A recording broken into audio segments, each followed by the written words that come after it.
Well, let's go with that. What lesson would you say for people out there, college athletes who aren't playing as much? What can they do to contribute positively? Sure. I think it's a learning curve. And I think, if it's almost like we can resonate really well if we're like, hey, I need you to go learn shortstop. It's like, all right, I'm going to go take ground balls and do everything I can to learn shortstop. But when you say, hey, I know you're an all high school American, I know you're a Gatorade player of the year, but there's someone better than you right now, or something. The formula for winning on the field playing does not include you. That is such a hard pill to swallow. Yeah. That is so difficult for someone who's used to playing, used to being the stud, used to being the star.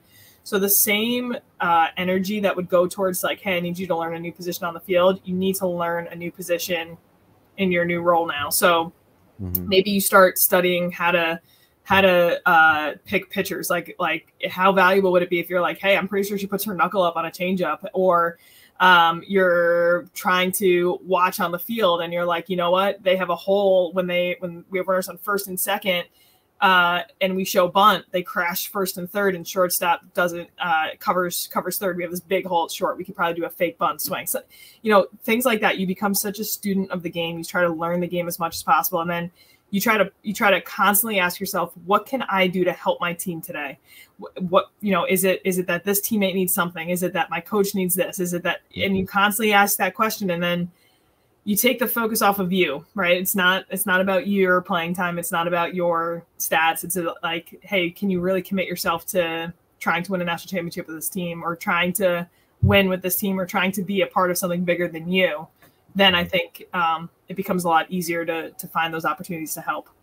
Feel free to correct me here, but I think that if you're a college athlete, Division I, II, or III, and you're not playing as much or getting as much playing time as you'd like, that's an opportunity there to learn how to evaluate. Because if you want to work in professional athletics, work in professional baseball, male or female, you've got the opportunity to almost like scout your opponents, look for certain things. A chance to learn the actual game that'll help you later on in your career once your athletic playing time is up. That's a great point. Absolutely. And I think so many times people, they look at this adversity and they're like, oh, and they get deflated when it's, Ryan Holiday has this awesome book. He talks about the obstacle is the way. He's like, if you're constantly just trying to blow past times of adversity and be like, all right, I'm just going to get to the next peak. I'm just going to get to the next peak. You're going to get to it and not be able to enjoy it, because if you just trained yourself to blow past the moment you're in. And so many times we think we should be here and we're here. We're actually below it. We are exactly where we need to be especially when adversity hits, especially when a challenge is in our way. And if we view it as that, we're probably going to be able to go through that and come out the other side a little bit better than just trying to blow past and be like, oh, I need to get to my perceived ideal, not what is actually happening on a day-to-day.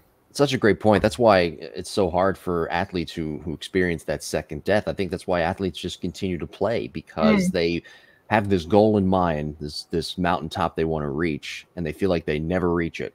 I think it's part of the reason Tom Brady is still playing. He still hasn't reached that imaginary mountaintop, even though he's won 7 Super Bowls. Right. So maybe that's not his mountaintop, right? Yeah, everyone's definition of success varies so much, and it is interesting. I think the dichotomy of a male and female team is even more interesting when you talk about that success. I think what I just described is like letting your ego go to the side and saying, hey, this is not about my playing time or my stats, is a lot easier to cultivate on a female team, probably a lot more difficult to cultivate on a male team, not just because of ego, but like, guys have an opportunity to earn big money post baseball. Softball doesn't. Like, this was it, and so our definition of success was having an opportunity to celebrate a national championship, and a guy's definition of success might be, well, I'm trying to make it to the pros, and that's hard to manage, I think. Well, we're going to talk about that in later episodes as well. The athlete's death. You guys know, you knew, and then again, no disrespect to these professional softball leagues that have come out, but for the most part, most of you know when the expiration date will be on your athletic career, and you knew that it was creeping up at that point. Once that regular season ended, it was right around the corner. Yep. Yeah. It was looming. I thought I had this like elixir. I thought if we won it, I would never feel bad about not playing. I had this like, oh, we'll ride off in the sunset, it'll be fine. That's not true. Regardless if you win or lose, you're going to miss it like crazy, and you have to go through that. But yeah, I was under this like, delusion that I could like elude that horrible feeling of taking the cleats off for the last time. But certainly helped. Definitely helped to win your last game.